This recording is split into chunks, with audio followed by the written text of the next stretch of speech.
कर्नाटक के दक्षिण कन्नड़ जिले के धर्मस्थल की जंगलों में चल रही खुदाई अब रहस्य, दहशत और उम्मीद का रूप ले चुकी है। स्पेशल इन्वेस्टिगेशन टीम यानी एसआईटी द्वारा चलाई जा रही है। इस खुदाई का 7वां दिन सबसे ज्यादा चौंकाने वाला साबित हुआ। 4 और 5 अगस्त को शिकायतकर्ता सफाई कर्मचारी की निशानदेही पर साइट नंबर 11A की खुदाई जैसे ही शुरू की गई, टीम उस मंजर को देखकर सन्न रह गई। खुदाई के दौरान जमीन के अंदर से करीब 100 इंसानी हड्डियां बरामद हुई और पहली बार खुदाई में एक इंसानी खोपड़ी भी मिली। खोपड़ी के अलावा जो हड्डियां मिली हैं उनमें रीढ़ की हड्डी, जांघ, जबड़े और अन्य छोटी छोटी हड्डियां शामिल हैं। इस जगह पर जहां से कंकाल के अवशेष निकले हैं वहीं एक लाल रंग की साड़ी भी बरामद हुई है जो एक पेड़ से करीब 6 फीट की ऊंचाई पर बंधी मिली। हड्डियों की मात्रा और बनावट को देखते हुए यह आशंका जताई जा रही है कि यह अवशेष 2 अलग अलग इंसानों के हो सकते हैं। मंगलवार सुबह 11 बजे एसआईटी की team, forensic experts, scene of crime officers और मजदूरों के साथ एक बार फिर जंगल की ओर बढ़ी। पहले साइट नंबर 11 की खुदाई सोमवार को ही की जानी थी, लेकिन शिकायतकर्ता के इशारे पर खुदाई को करीब 100 मीटर आगे शिफ्ट कर दिया गया था और यहीं से जो अवशेष मिले उसने केस की दिशा ही बदल दी। शाम तक 7 घंटे की मशक्कत के बाद टीम जब जंगल से बाहर लौटी तो उनके पास बाल्टी, बकेट, बड़े पॉलिथीन बैग और सील किए गए उपकरण थे, जिन्हें देखते ही लोगों की भीड़ वैन की ओर उमड़ पड़ी। 22 साल पुराना एक गुमशुदगी का मामला इस खुलासे के साथ दोबारा से जिंदा भी हो गया। साल 2003 में धर्मस्थल से एमबीबीएस की छात्रा अनन्या भट्ट रहस्यमयी तरीके से लापता हो गई। अब उनकी मां सुजाता भट्ट ने रिपोर्ट दर्ज करवाने की कोशिश की, लेकिन पुलिस ने उनकी शिकायत तक नहीं सुनी। इतना ही नहीं, जब उन्होंने कुछ रसूखदार लोगों से मदद मांगी तो उन पर हमला तक कर दिया गया, जिससे वे महीनों कोमा में रही। अब जब खुदाई में कंकाल मिले हैं और वही सफाई कर्मचारी सामने आया है, सुजाता भट्ट को दोबारा उम्मीद की किरण दिखाई देने लगी। उन्होंने वकील मंजुनाथ एम के जरिए एसआईटी को औपचारिक शिकायत भी दी। वकील का दावा है कि खुदाई में कम से कम 3 इंसानों के कंकाल मिले हैं, जिनमें से एक महिला की पहचान संभव है। उन्होंने यह भी बताया कि खुदाई स्थल तक पहुंचते समय पहाड़ी रास्ते में कई लोग फिसलकर घायल भी हुए। इस बीच एक नया गवाह सामने आया, धर्मस्थल निवासी जयंत टी, जिसने दावा कर दिया कि करीब 15 साल पहले एक 13 से 15 साल की लड़की की संदिग्ध मौत हुई। उसने पुलिस को शिकायत दी, लेकिन न एफआईआर दर्ज हुई न पोस्टमार्टम हुआ। पुलिस ने लाश को चुपचाप दफन कर दिया। अब जयंत ने एसआईटी को उस दफन स्थल की निशानदेही करने की पेशकश की और आरोप लगाया कि धर्मस्थल में कई हत्याएं हुई, लेकिन डर और दबाव के चलते कोई सामने नहीं आया। जयंत के बयान के बाद लोकल पुलिस को 15 साल पुराना एक और केस दर्ज करना पड़ा। मंगलवार शाम साइट नंबर 12 की खुदाई भी पूरी कर ली गई, लेकिन यहाँ से कोई ठोस सबूत नहीं मिला। हालांकि साइट 11 और 11A से मिले अवशेषों ने इस केस को नया मोड़ दे दिया और शायद एक पुरानी माँ को अपनी बेटी का जवाब भी। के अखिल भारत केसरी सेना और सौजन्य होराट समिति करके जो है मैंगलोर से, वैसे बॉम्बे में भी उसका शाखा है। हम लोग फ्रीडम इसके लिए कर रहे हैं। अपना सौजन्य करके एक लड़की 2012 में अपना धर्मस्थल बोले तो कर्नाटक का साउथ केंद्र का डिस्ट्रिक्ट का एक प्लेस है धर्मस्थल। वो विलेज के अंदर एक बहुत बड़ा पॉपुलर एक टेम्पल है, धर्मस्थल मंजुनाथेश्वर टेम्पल करके। वहाँ पे आसपास में ये एक लड़की का, सौजन्य करके जो लड़की है, उनका रेप एंड मर्डर हो गया और 460 से प्लस वहाँ पे रेप एंड मर्डर का केसेस है जिनका कोई ना कोई अपना गायब हुआ है या फिर रहस्यमयी तौर पर उसकी जान गई है। 2003 में एक मेडिकल स्टूडेंट सुजाता भी इसी धर्मस्थला से रहस्यमयी तौर पर गायब हो गई थी। तब उसकी मां दर दर भटकती रही, पुलिस के चक्कर काटती रही रिपोर्ट दर्ज कराने के लिए, पर नहीं हुई। अब इस नकाबपोश गवाह के सामने आने से जैसे ही पूरे मामले के खोलने की उम्मीदें बढ़ने लगी। सुजाता की मां इंसाफ की आस लिए फिर से धर्मस्थला पुलिस के पास फरियाद लेकर पहुंच गई है। इस बार फर्क साफ नजर आया। धर्मस्थला के एसपी ने सुजाता मिसिंग केस में एफआईआर दर्ज कर जांच का भरोसा भी दिया। कर्नाटक में सुजाता अकेली नहीं बल्कि कई ऐसे नाम हैं जो इंसाफ की गुहार लगा रखे हैं, जिनमें सौजन्या, अनन्या, नारायणा, यमुना, वेदावल्ली, पद्मलता, ऐसी सैकड़ों रेप, मर्डर, गुमशुदगी के केसों। लेकिन अभी तक उसके बारे में कोई सरकार रहने दो, कोई इसके बारे में अपना इंटरेस्ट नहीं ले रहे, क्योंकि ये जो टेम्पल है वो एक नामचीन आदमी है। वो नामचीन आदमी सब सरकार को या एनजीओ को या मीडिया को सबको अपना मुट्ठी में लेके रखा है। तो वो हिसाब से ये उधर जो भी होता है वो बाहर नहीं निकल जाता है, क्योंकि उसमें इतना प्रभाव आदमी है, क्योंकि वो पद्म विभूषण भी है और डॉक्टरेट भी है उनको, मतलब डॉक्टर है, और उनका घर पे अपना देश के पंत प्रधानी अपना नरेंद्र मोदी भी आके उनका फैमिली मेंबर जैसे आके घूम फिर के सब गए ले। इतना प्रभावी आदमी आप सोच लीजिए, वैसे आदमी वहां पे आके पूरा लोगों को तो इतना तकलीफ हो रहा है वहां पे, जो भी उधर भगवान का दर्शन के लिए आएगा, जो अच्छा तरफ से जाने वाला बहुत कम है, क्योंकि जो नौजवान लड़के अभी तक जो भी हादसा हो गए ले, वो पूरा नौजवान लड़के लोगों के ऊपर ही जो अत्याचार और अपना रेप एंड मर्डर हो चुका है। ये हमारा 2012 में जो मैटर होने के बाद वहां पे एक निरपराधी एक संतोष राव करके एक आदमी को पकड़ के उसमें केस में फिट किया। ये केस फिट करके वो केस चला 2023 तक। 2023 में कोर्ट ने उसको निर्दोष करके अपने को छोड़ दिया। तो इतना तक उनका लाइफ खराब हो गया। उसका माँ उनका टेंशन में गुजर गया, उसका बाप बहुत बड़ा एक शिक्षक है, वो उनका टेंशन में गुजर गया, भाई लोग पागल के जैसा भी घूम रहे हैं। इसका मतलब पूरा घर उनका बर्बाद हो गया, फिर भी उनको न्याय नहीं मिल रहा है। इसका साथ वो टाइम में हमारा एक लीडर है महेश शेट्टी तिमारोडी करके, वो हिंदू नायक है, उसने वो मैटर में अपना आगे कदम रखा और वो सिलसिले में बहुत जगह में टोटल मतलब सब जगह में सभा और बाकी सब लेके इसने लोगों को जागृत कर दिया है। लोगों को जागृत करने के बाद लोग सब समझ चुका है ये ऐसे हो गया। अभी खाली कर्नाटक करके नहीं, देश भर पूरा गया। इसका बारे में हम लोग दिल्ली तक भी जाके हम लोग आंदोलन किया है।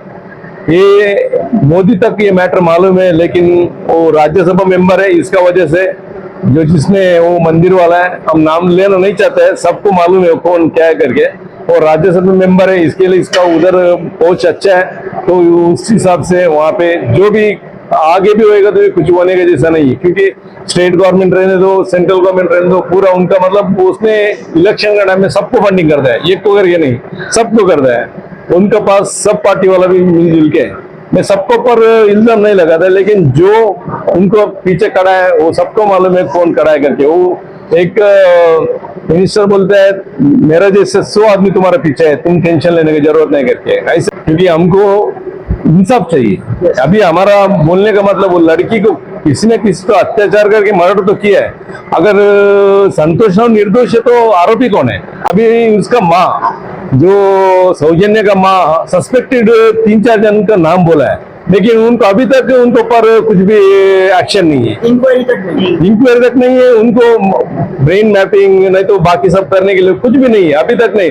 उनका खिलाफ जो अपना जो फाइट कर रहे हैं महेश शेट्टी तिमारोडी, उसको 3-3 बार तड़ीपार किया। 3-3 बार तड़ीपार करने के बाद भी कोर्ट बोल रहे हैं वो निर्दोष है करके, फिर भी ये लोग उसका पीछे अभी भी बढ़ा है। इसका मतलब सबको डरा के धमका के सब करता था, लेकिन ये जो महेश शेट्टी जी तिमारोडी जो है वो एकदम कड़क रुका है। मेरा लाइफ खराब होगा तो आना नहीं, वो लड़की को इंसाफ दिला के मैं दूंगा। जय हिंद, जय महाराष्ट्र। मैं श्रीनाथ शेट्टी हूँ। मुंबई में आज सौजन्य नाम से ब्लड डोनेशन कैंप रखा गया था। इसका रीज़न यही है कि कर्नाटक में एक छोटा सा गांव है धर्मस्थला। धर्मस्थला एक बहुत बड़ा मंदिर है। इस मंदिर का आसपास में कई सालों से कम से कम आज के लिए लोगों का वहाँ का बोलना भी है कि 400 से ऊपर लड़कियों का। कई ऐसा भी हुआ कि रिसेंटली में SIT का डिपार्टमेंट से कुछ इन्वेस्टिगेशन स्टार्ट हुआ। उस टाइम में 74 डेड बॉडी का FIR हुआ है। इसमें अनवांटेड इतना डेड बॉडी कहाँ से आया, इसका आज कर्नाटक गवर्नमेंट धर्मस्थला का जो ट्रस्टी है उन लोगों के ऊपर ऑर्डर निकाला गया है। और आज के दिन में सौजन्य नाम से मुंबई में हमने ब्लड डोनेशन कैंप स्टार्ट किया। ये आगे भी चलता रहेगा, लेकिन आज के दिन में 14 अप्रैल को, जैसा कि बाबा साहेब का अम्बेडकर जी का जन्मदिन था, इस दिन में हमने कुछ ये सोचा कि हमारे इस देश में गरीब और अमीर का ये दोनों के बीच में कानून कुछ अलग तरीके का काम कर रहा है। जैसा अगर कोई गरीब है उसको बहुत जल्दी सजा मिल जाता है, अगर कोई कुछ अमीर कुछ कर बैठा है तो उसका पीछे बहुत बड़े लोगों का हाथ होता है और कोई कार्रवाई होता नहीं है। इस देश का प्रधानमंत्री जी से मेरा यही विनती है कि ये जो सौजन्या नाम का लड़की है, इसका एक नाम सामने आया है, लेकिन कई लड़कियों का इस कर्नाटका का धर्मस्थला गांव में हुआ है। आज सौजन्या नाम का लड़की का तरफ से हमने ब्लड डोनेशन कैंप किया। ये हम यही खुशी से किया है कि आने वाले अप्रैल 29 को सुप्रीम कोर्ट से कुछ सुनाई आने वाली है। हम सबको उम्मीद है कि कुछ 14 साल बाद सुप्रीम कोर्ट ने कुछ अच्छा काम किया है। और मैं ये बताना चाहता हूँ, आज कर्नाटक में इतना सारा लड़की का, इसका पीछे एक राज्यसभा सदस्य का बहुत बड़ा हाथ है। यही एक कारण है आज लोग सौजन्या का नाम लेते ही सब कई दूर भाग जा रहे हैं, क्योंकि अगर सौजन्या का नाम लेके कोई प्रोटेस्ट किया उसके ऊपर बहुत सारा केसेस लग जाता है। जैसा कि कर्नाटक में एक महेश शेट्टी तिमरोडी एक लीडर है, इन्होंने सौजन्या को न्याय दिलाने के लिए 14 साल से लड़ाई स्टार्ट किया। इस लड़ाई में उनके ऊपर 36 केस लगाया गया, एफआईआर हुआ उनके ऊपर 36। वहां का कलेक्टर ऑफिसर ने भी इनके ऊपर 3 बार गड़ी पार का आदेश किया था, लेकिन कोर्ट से इनको बार बार स्टे मिल जा रहा है। फिर भी ये लोग का ये कोशिश है कि कैसे भी करके ये जो प्रोटेस्ट कर रहा है, इनका जो संगठन को कैसे भी तोड़ना चाहता है। इसका कारण हमने आज मुंबई में ये प्रोग्राम शुरू किया, एक लड़की का नाम से ब्लड डोनेशन स्टार्ट किया। आगे आने वाले दिन मुंबई में ऐसा हजारों लोगों को हम साथ लेकर महाराष्ट्रियन लोगों के साथ मिलके हम इस लड़की को न्याय दिलाने के लिए हम यही दहीसर से आजाद मैदान तक हम एक प्रोटेस्ट रखेंगे। उस टाइम में हम मुंबई का सारे मीडिया वाले से निवेदन करते हैं कि आप सब लोगों का हमको मदद लगेगा। लेकिन कर्नाटक में आज जो कुछ भी हुआ है वो हमारा साउथ साइड से हमारा नॉर्थ साइड में बिल्कुल कोई भी न्यूज नहीं आता है। जैसा कि आज कर्नाटक में धर्मस्थला गांव में 450 लड़कियों का रेप एंड मर्डर हुआ है। मुंबई वाले को अगर हम पूछेंगे, किसी को कुछ भी नहीं मालूम, वो सोचने लग जाते हैं कि ये ऐसा हुआ किधर है। हम ये बताना चाहते हैं कि ये गांव में ऐसा हुआ है। मीडिया भी ऐसा ही है। अगर आज के दिन में सोशल मीडिया में कर्नाटक में कुछ होता है, वो कर्नाटक से बाहर नहीं निकलता है। हमारा पूरा हिंदुस्तान में सब जगह हिंदी सबको समझ में आता है। ये एक ही रीजन है, कर्नाटक में धर्मस्थला गांव में 450 लड़कियों का रेप एंड मर्डर हुआ है।